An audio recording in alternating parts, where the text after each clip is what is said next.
एक बोरी गेहूँ। प्रतापनगर एक बहुत ही संपन्न राज्य था। वहाँ के राजा बहुत ही प्रतापी थे और प्रजा का पूरा ख्याल रखते थे। राजा ने पूरे जीवन प्रजा की मन से सेवा की थी, लेकिन अब वो बूढ़े हो चले थे, तो मन में बड़ी दुविधा थी कि उनके बाद राज्य को कौन चलाएगा। राजा साहब के 3 बेटे थे। अब तीनों ने एक ही गुरु और एक ही विद्यालय से शिक्षा ली थी, लेकिन राजा ये निर्णय नहीं कर पा रहे थे कि कौन राज्य के लिए सबसे अच्छा उत्तराधिकारी है। अब राजा ने तीनों बेटों की परीक्षा लेने की सोची। एक दिन राजा ने सुबह सुबह सभी पुत्रों को बुलाया और उन सबको एक एक बोरी गेहूँ देते हुए कहा कि मैं और तुम्हारी माता तीर्थ यात्रा पर जा रहे हैं। हमें वापस आने में 1 वर्ष से भी ज़्यादा लग सकता है। तुम तीनों की ये जिम्मेदारी है कि अपने हिस्से के गेहूं को संभाल के रखना, और जब मैं वापस लौटूं तो तुमको ये गेहूं की बोरी वापस लौटानी है। ऐसा कहकर राजा और रानी तीर्थ यात्रा पर चल दिए। सबसे बड़े बेटे ने सोचा, ये गेहूं की बोरी पिताजी को वापस लौटानी है तो इसे मैं तिजोरी में बंद कर देता हूँ। जब पिताजी आएंगे तो वापस दे दूँगा। यही सोचकर उसने गेहूं की बोरी तिजोरी में रखवा दी, ताकि एक दाना भी इधर उधर ना हो। दूसरे बेटे ने सोचा कि तिजोरी में तो गेहूं सड़ जाएंगे, मैं इन गेहूं को खेत में डलवा देता हूं, जिससे गेहूं की अच्छी फसल होगी और पिताजी को 1 बोरी के बजाय कई बोरी गेहूं दे सकूंगा। अब उसने न गेहूं के लिए अच्छा खेत देखा और ना ही अच्छी उपजाऊ ज़मीन देखी और ना ही खेत की घास फूस को साफ कराया। बस ऐसे ही एक बंजर ज़मीन पर गेहूं डलवा दिए और कभी उनकी देखभाल करने नहीं आया। उसे लगा कि अब अपने आप फसल आ जाएगी। तीसरा बेटा ज़्यादा समझदार था।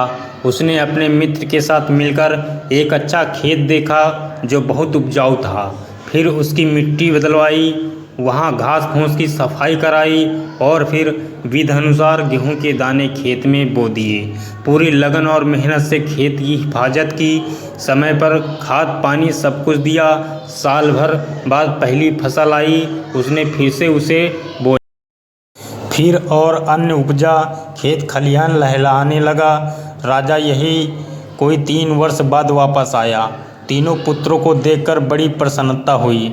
साथ ही मन में इच्छा थी ये जानने की कि बेटों ने गेहूं के साथ क्या किया।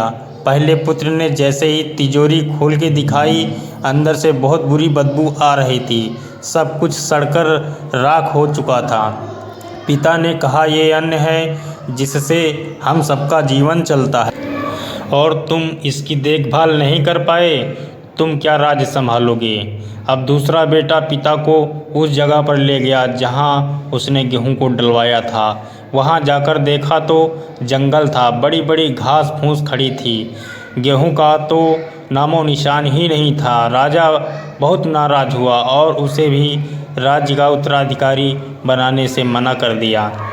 अब तीसरा पुत्र पिता को अपने खेतों पर ले गया। वाह, दूर से ही एक अलग खुशबू आ रही थी। गेहूं की फसल लहलहा रही थी, चारों तरफ हरियाली और जीवन था, और उस खेत से 50 बोरी से भी ज़्यादा गेहूं उत्पन्न हो चुका था और आज भी खेत में फिर से फसल खड़ी थी। राजा का मन देखकर बहुत प्रसन्न हुआ और राजा ने तीसरे बेटे को अपने राज्य का उत्तराधिकारी बनाने का निर्णय लिया।